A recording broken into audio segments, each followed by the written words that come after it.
Hi, it's Jen from Navigating Baby Loss. And before I get right into today's topic, I want you to know that if you're listening to this because you're in the middle of grief or trying to support someone who is, what you're doing right now is so important. Just being here, trying to understand, trying to learn more, and do the right thing to help someone in your life who is grieving the loss of their baby. It just matters more than you know. So I want you to know that before we even get started today, because I often get calls from a mother wondering how to support her daughter, or a husband who wants to know how he can help his wife get her life back. So I thought talking about this topic today, about how to help others and be the support that others need as they are trying to survive their baby loss, would be really, really helpful. Last Tuesday, I got a text at 2:47 a.m. from, I'll call her Sarah, and her sister, I'll call her Emma, had just lost her baby at 32 weeks. Sarah was sitting outside in her car at her sister's house, and she was afraid to go in. She said, Jen, I have no idea what to say. I'm terrified I'm going to make it worse, but I just I can't not go. I can't leave her alone. But I don't know what to do or say. So that text is why I'm here with you today, because there's a good chance that you're Sarah, the sister, the mom, the best friend, the coworker, or someone who wants to help, but you don't know how. Or maybe you are Emma. Maybe you're the one that's experienced the loss and you're trying to help the people who love you understand what you actually need, because truly you don't even know yourself. But here's what I've learned after supporting hundreds of families through baby loss is people desperately want to help, but most of the time they just don't know how. And sometimes the things they say or do, they're completely well-meaning, but they can actually hurt more than they help. Let me tell you about one of the moms I work with. When she lost her daughter at 24 weeks, she had visitors every single day. Her house was filled with flowers, food, people who loved her. But you know what she told me a couple months later? She said, Jen, I felt at that time more alone than I'd ever felt in my whole life. And how is that possible? How can you be surrounded by love and people and all the support that you need, but still feel completely isolated? So that's what we're going to unpack a little more today, because there is a difference between support that is helpful and support that is hurtful. It's not even understanding the grief, it's just really understanding more about how to read what a grieving mom actually needs. So, whether you're the one being the support or you're the one needing support, I am going to give you some specific, practical, and powerful ways to help that actually make a difference. Let me start with the biggest mistake that I see over and over again. Stop asking her what she needs. She doesn't know. Just do something. I know you mean well when you say, let me know if you need anything, or is there anything I can do? And it feels helpful because you're trying to give her space to let you know. And I know you'll do anything. That's what we're going to unpack today, because the difference between support that is helpful and support that is unhelpful or even hurtful isn't about how much you love that person and how much you want to help them. It's really just about understanding what their grief looks like and what a grieving mom might actually need. So, this is a great episode to share with people who are in your life who are trying to help you.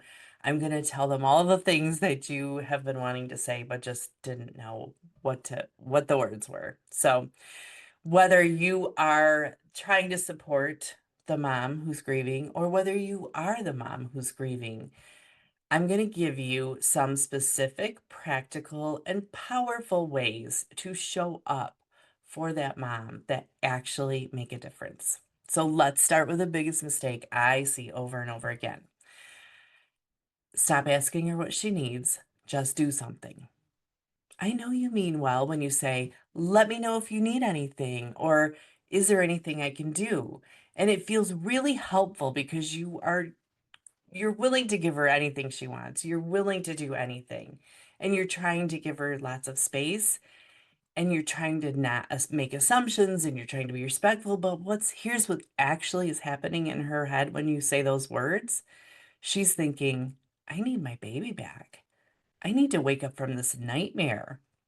I need my body to stop reminding me every second that I was pregnant and now I'm not. I need the nursery door to stop feeling like it's going to swallow me whole every time I walk past it. She doesn't know what she needs because what she needs is impossible.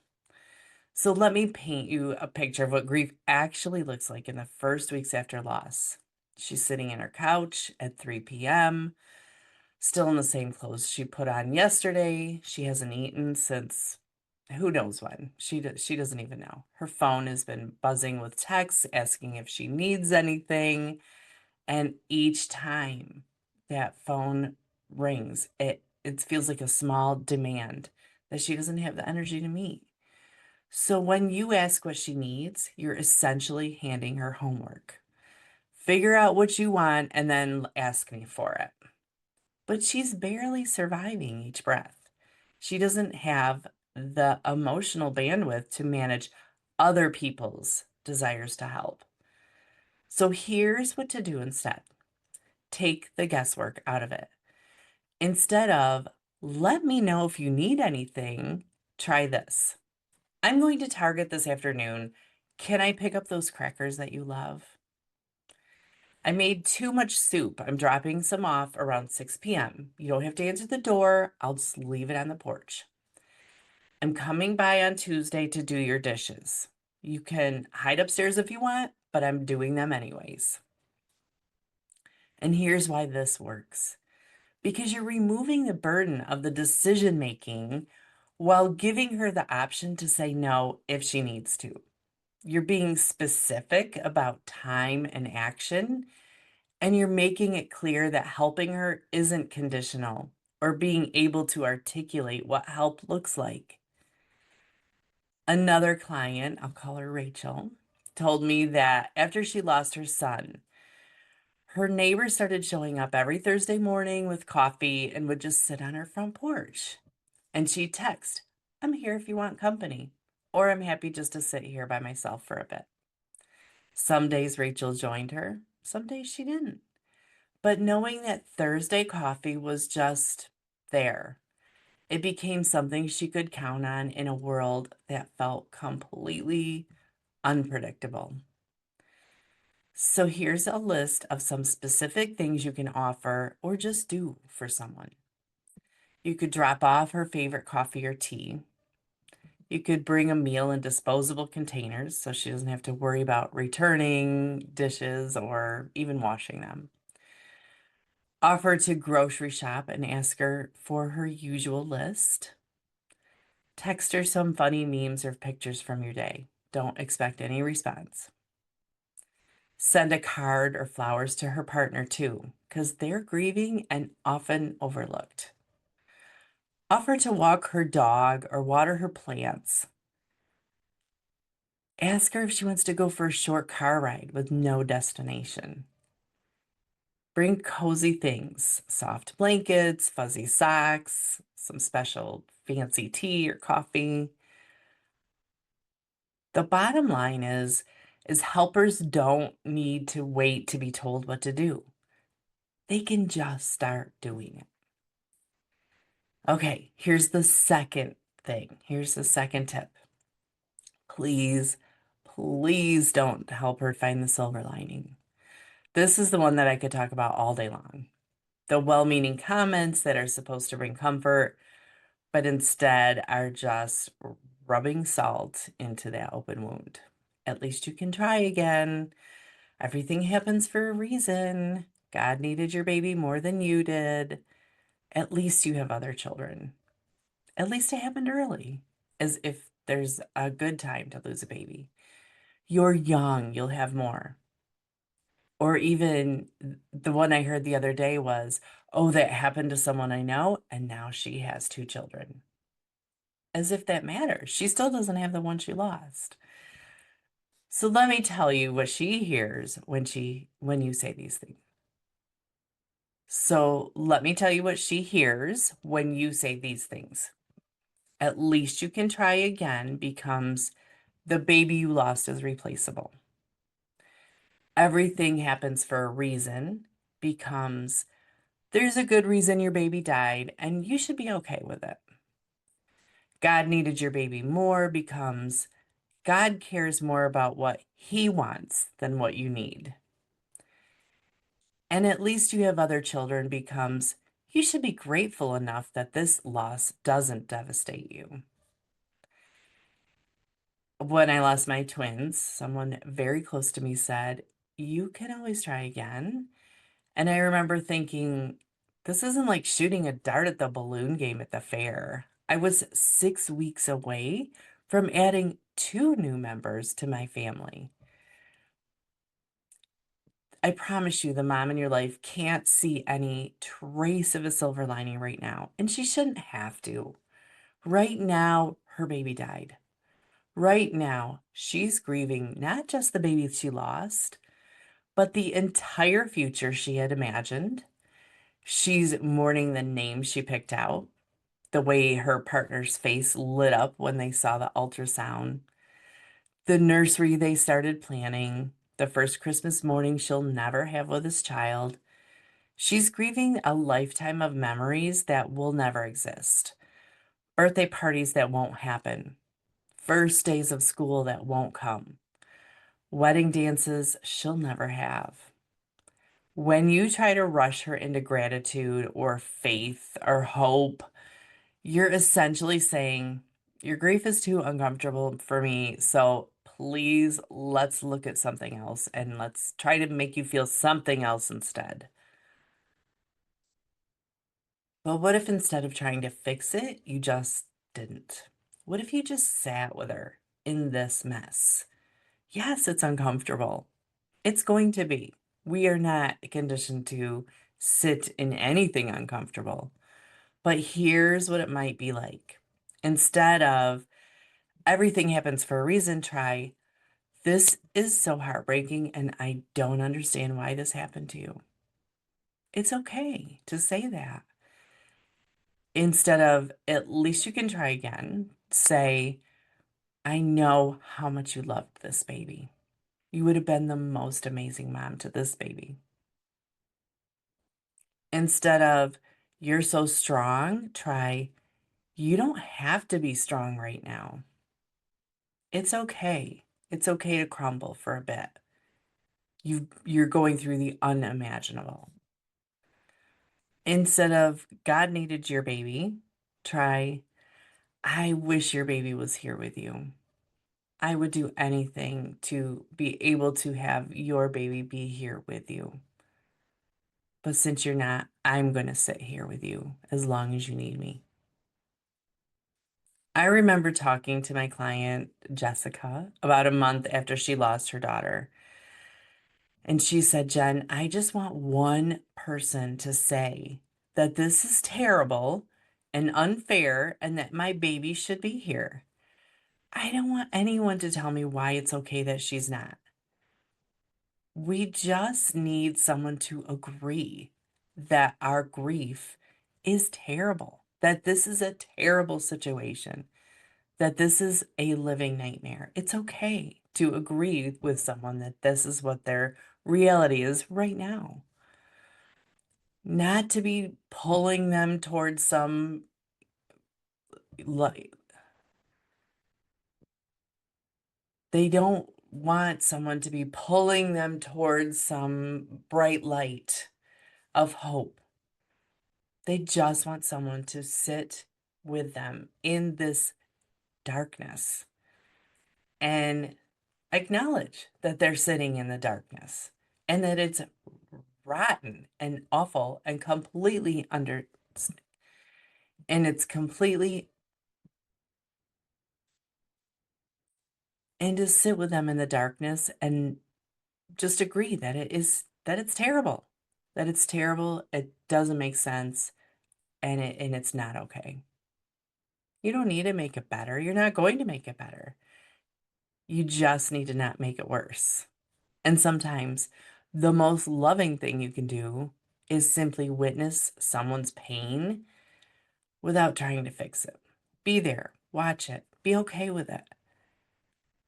It's completely understandable that they are in the depths of hell and you don't have to fish them out of it. Okay, number three, stop telling her how strong she is.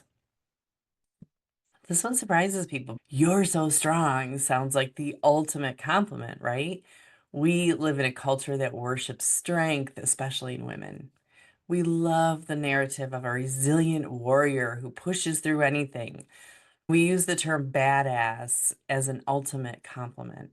But when a grieving mom hears, you're so strong, here's what might be going through her head.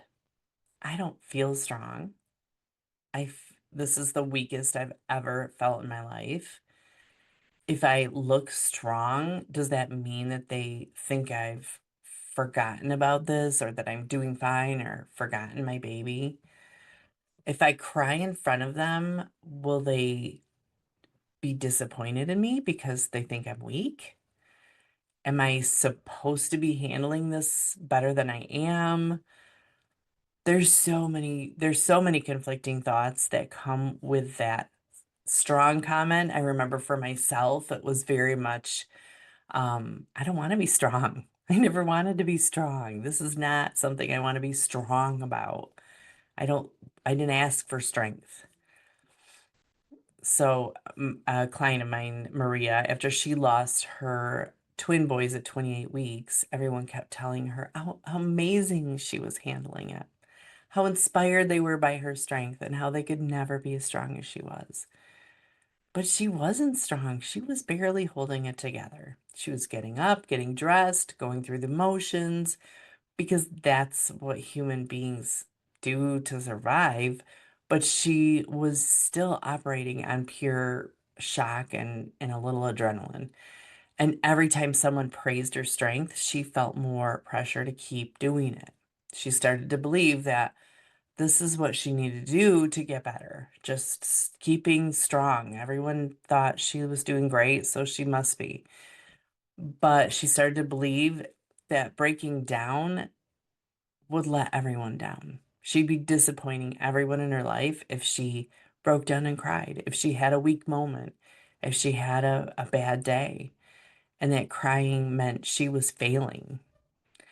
So here's the thing about the strength comments is they often come with a side of, I could never handle what you're going through. Thank God it didn't happen to me. While that might feel like a compliment to you, to her, it can feel incredibly isolating. It's like you're putting her, it's like you're putting her on an invisible island called People Who Can Handle the Unthinkable, and you're on the mainland called Thank God I'm Normal People. It makes her feel like she's somehow fundamentally different from everyone else, like she's been moved to a category of human that others can't relate to. But she doesn't want to be strong. She doesn't want to be in that category. She just wants her baby back. And she wants to feel like people who love her can understand her pain, not be amazed by her ability to live through it. So instead of commenting on her strength, try reflecting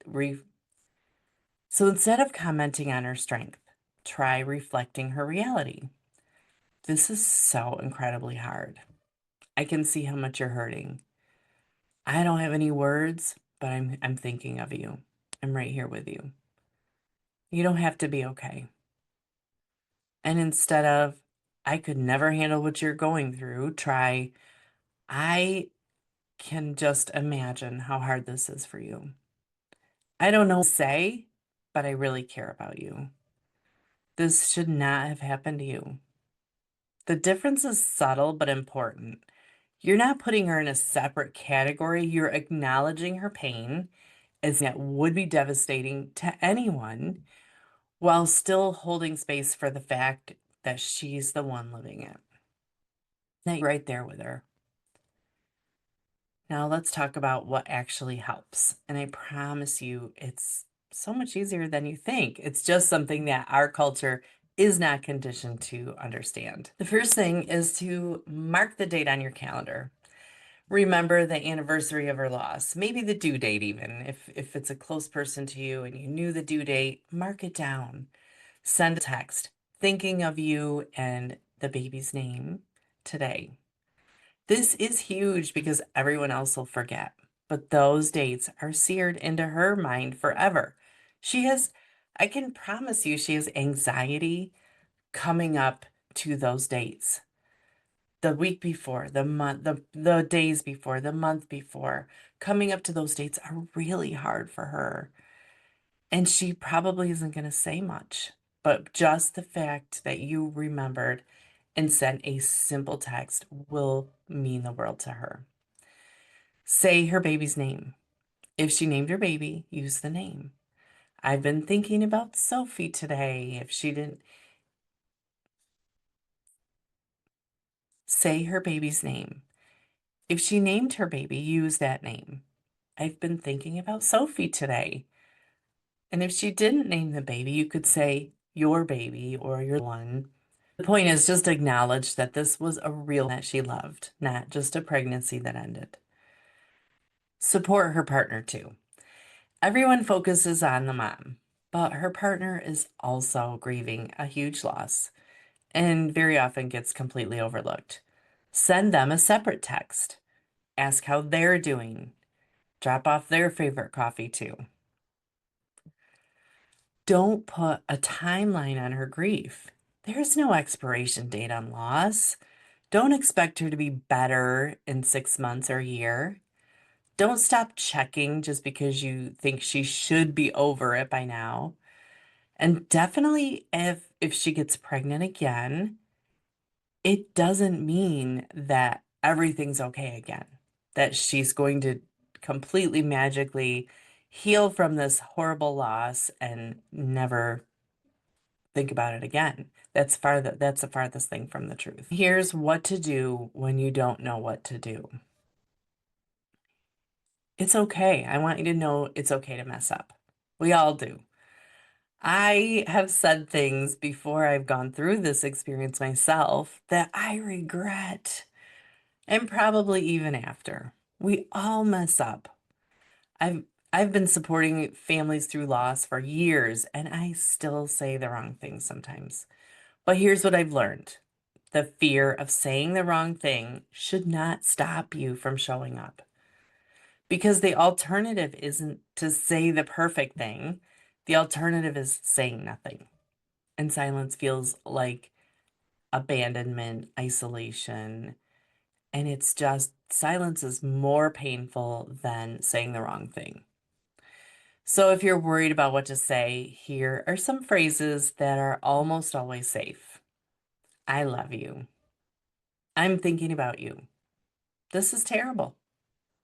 I'm so sorry. Your baby was loved. You don't have to respond to this. I just wanted you to know I care. And if you do something that hurts, here's how to handle it. You acknowledge it and apologize. I realized that what I said earlier wasn't helpful. I'm sorry. I'm still learning how to support you through this, and I care about you. Most grieving moms will appreciate your honesty and your willingness to do better. If you're listening to this as someone who has experienced a baby loss, I want to talk to you for a minute. First, I want you to know that it's okay to share this episode with people in your life. It's okay to say, here's something that explains what I need better than I can right now. You don't have to educate everyone around you while you're in the middle of grief. You can let other resources do some of that heavy lifting for you. And second, I want you to know that you deserve to be supported by people who get it. You deserve friends who don't disappear when your grief gets messy. You deserve family members who remember your baby's name. You deserve to be surrounded by people who aren't afraid when you break down and cry. And if the people in your life aren't able to show up the way you need them to, that doesn't mean there's something wrong with you. Sometimes people love us so deeply, but they just can't stand to see us hurt in crisis. It's very painful to see those you love hurting. But you don't have to do this alone. One of the most isolating parts of baby loss is feeling like the only person in your world who understands what this feels like. It is truly a unique experience that I don't think anyone really understands unless they've been there. So I created the Always Loved Club. It's a membership community specifically for moms who've experienced baby loss, where you can connect with other moms who truly understand what you're going through. Inside of this club, you will find all the resources that you need for every stage as you are processing this new life that you have, that you're processing your grief and creating this new person that you are since your loss. We talk about everything, relationships, parenting after loss, pregnancy after loss, how to cope with just day-to-day things, triggers, anniversaries, remembering babies, all kinds of things are there's no topic that's off the table. And you're in a community with other moms who get it. They're moms who understand that grief isn't linear. You don't just do the 5 stages of grief and grow out of it and then you're done. And that triggers come out of nowhere. And some days are just about surviving. We meet twice a month for live support sessions. You'll get a monthly workshop on the topic that is always relevant to what you need right now. And you'll have access to our private online community where you can stay off social media and talk about anything that you want to talk about in a very private space, supportive private space. If you're interested in learning more, you can find more at programs.jennifersenn.com/club. And I would love to welcome you into our community. Let me leave you with the most important thing I want you to take from today. If you love someone who's lost a baby, your presence matters more than your words. Your willingness to stay close, even when things are messy and sad and uncomfortable, is what is helping. You don't have to have the right words. You don't have to fix anything. You don't have to make it better. You just have to not make it worse. Believe that they can survive it because they can, even when they can't see how. And you don't have to be the one to show them how. Just sit beside them while they figure it out, one breath at a time. To the support people listening, thank you for caring enough to be here. Thank you for wanting to do better. The mom in your life is so lucky to have someone who loves her enough to seek understanding.